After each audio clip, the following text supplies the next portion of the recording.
Mr. President, I rise today to talk about a bill that I introduced today with Senator Cornyn as a co-sponsor.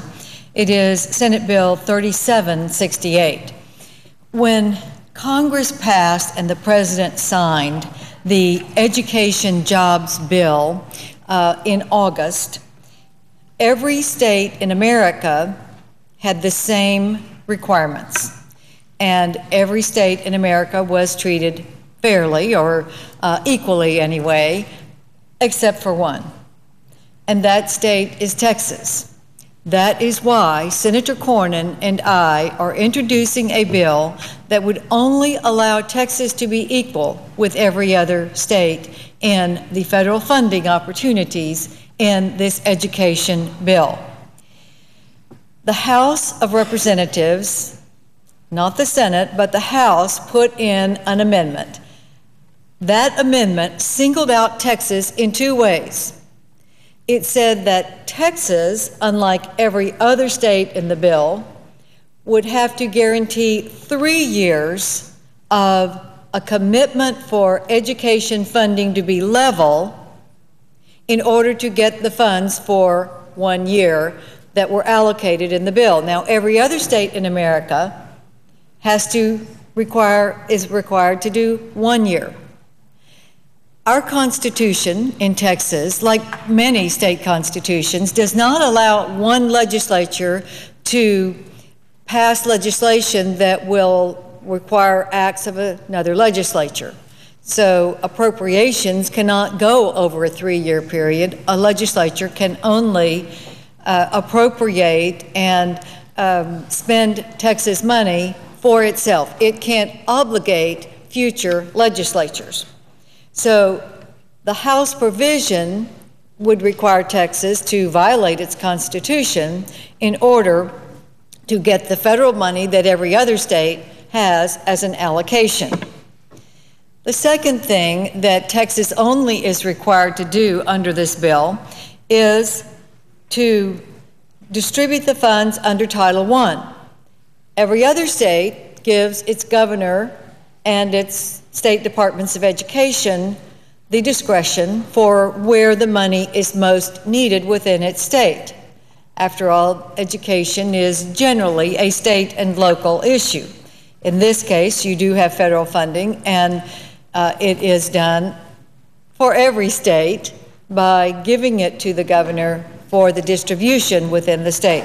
Only in Texas, however, under the legislation that was passed, would the requirement be that Title I provides the formula, not the state of Texas and its appropriations and legislature and governor and lieutenant governor. So it's puzzling, to say the least, that Texas was singled out in this way. But, Mr. President, I am going to do everything I can to assure that that does not continue.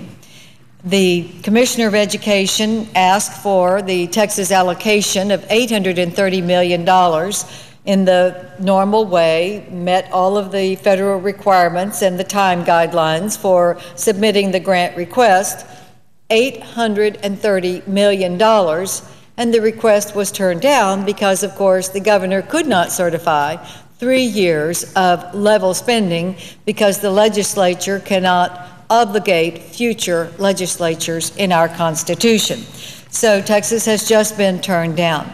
If we can pass the legislation that Senator Cornyn and I together are introducing today, or if we can amend the bill that is before us, which we are going to try to do. We perfected the process today by offering this as an amendment on the bill that is before this body.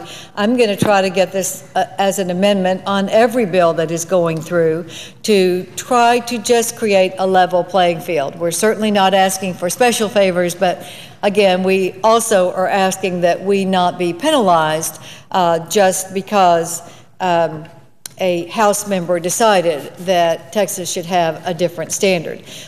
You know, we all understand politics in the usual sense, but having an argument between a member of the House and the governor is not a reason to penalize every school child in Texas, every school district in Texas, every teacher in Texas, every administrator in Texas. It's just not right.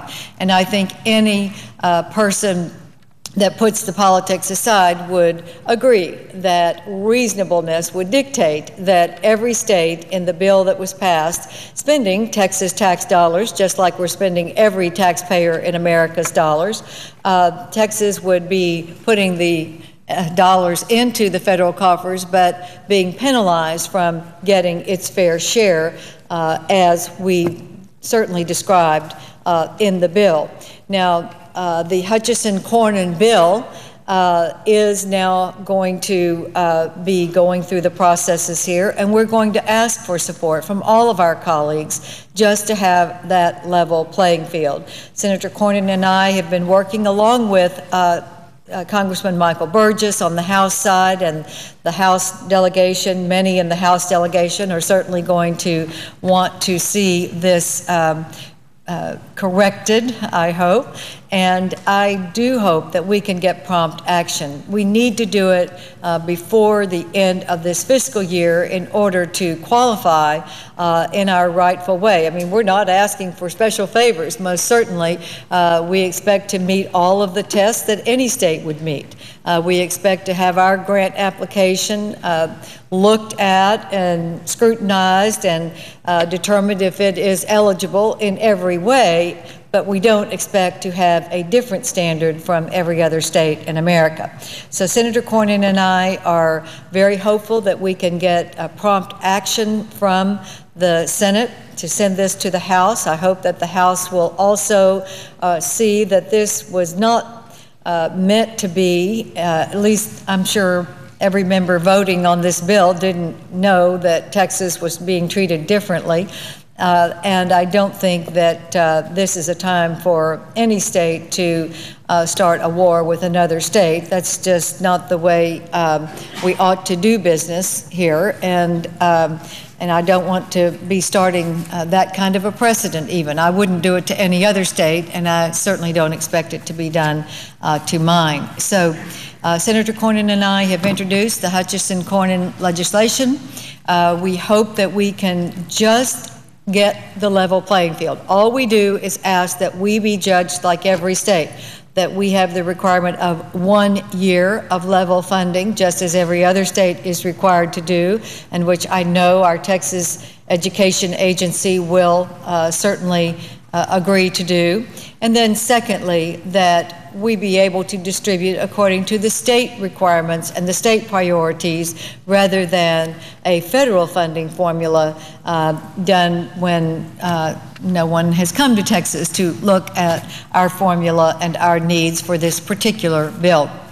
So if we can correct those two things and put Texas in a level playing field with other states, then I think it will be the right thing to do. And sometimes we have little tiffs here politically, but I don't think anyone can argue that a retribution against one person in Texas by one member of Congress is a good reason to make a public policy decision that is disastrous for our state, that is hurting just like every state in not having enough dollars. We have a deficit right now of about $20 billion facing the next legislature of Texas. So another $830 million on top of that would certainly not be helpful. And if we can have what is coming out,